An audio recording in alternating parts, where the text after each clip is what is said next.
Well, the Green New Deal had kind of shoved the carbon tax off the agenda for a while, but now that's starting to change. Members of Congress on both sides of the aisle are introducing competing bills in order to put a carbon tax on the United States. Senator Christopher Coons, Representative Francis Rooney, who's a Republican, and Representative Dan Lipinski have all introduced carbon tax bills over the last week. And those are, they're actually joining two other bipartisan measures that were proposed earlier in this year in the House and the Senate.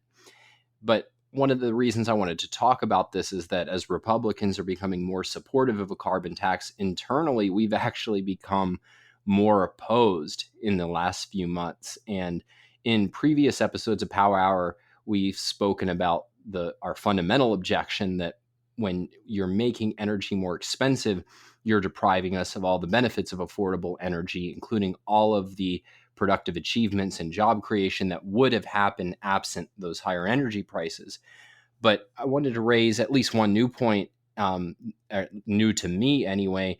And Alex, if there's any additional things you want to bring up, that would be great. But one of the arguments, particularly conservatives who support it, will raise is that a carbon tax will allegedly encourage innovation in energy. There'll be an incentive for clean energies to come along once we start making hydrocarbons pay for the alleged, full impact that they have on society. But it's actually anti-innovation, because what a carbon tax is really doing is it lowers the incentive to develop affordable energy sources. So like, imagine we said, let's put 100% tax on gasoline powered cars, and this will encourage us to shift to battery cars. Well, it's certainly not going to encourage battery car makers to be able to make their cars affordable. It'll be exactly the opposite, because they no longer have an incentive to bother trying to drive down prices, since affordable cars have basically been banned.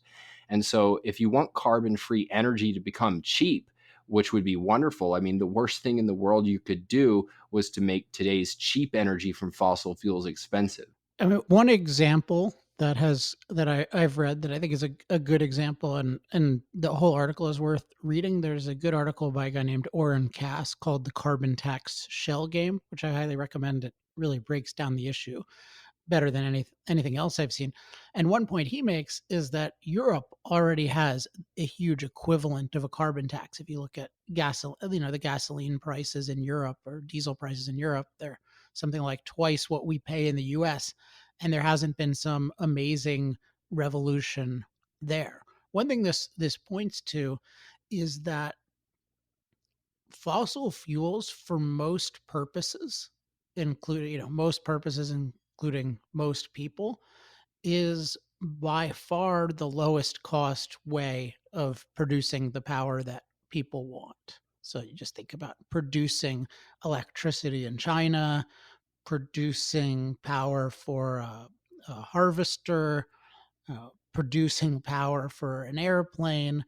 There's just this huge gap between what people have figured out how to do efficiently and profitably using hydrocarbons or fossil fuels, and then what they figured out to do or haven't figured out to do with other things. So there's just these huge gaps, and people are trying to act like, oh well, if we just pass this little tax, then then we'll switch over to the other thing. But there has to be a recognition that the reason that fossil fuels are overwhelmingly the world's source of energy, the reason that they're the fastest growing source of energy, is because most of the time, for most purposes, they are by far the cheapest, if not the only way to generate the power that people want. And so if that's not acknowledged, then people just they just propose all these things, and then in practice what happens is these things just they make fossil fuels more expensive, but people still use fossil fuels. And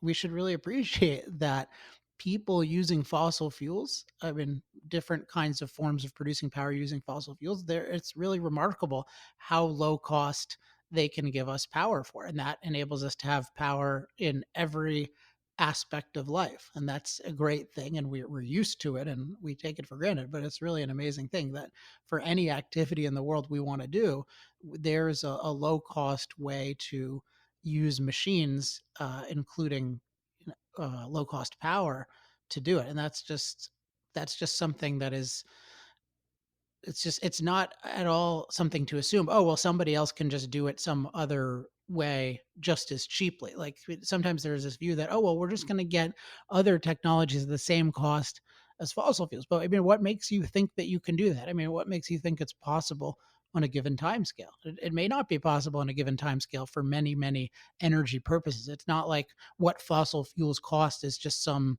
prescribed amount that every technology can theoretically equal. No, it's that this tech, like the best technology, it's what the best technology has achieved. So maybe the best technology can achieve more. That's definitely possible. Or maybe there's a transformative technology, probably involving nuclear, that can do even better at some point. But what we've achieved with fossil fuels in terms of like universal low cost power, there's just nothing like it. And all of these discussions around carbon tax and everything else are trying to evade that. And they're trying to act like there's a way to restrict fossil fuel power that doesn't involve a huge disempowering of the world. And right now, there is no such thing. And the closest thing over the coming decades would probably be to decriminalize nuclear. And they don't even want to do that.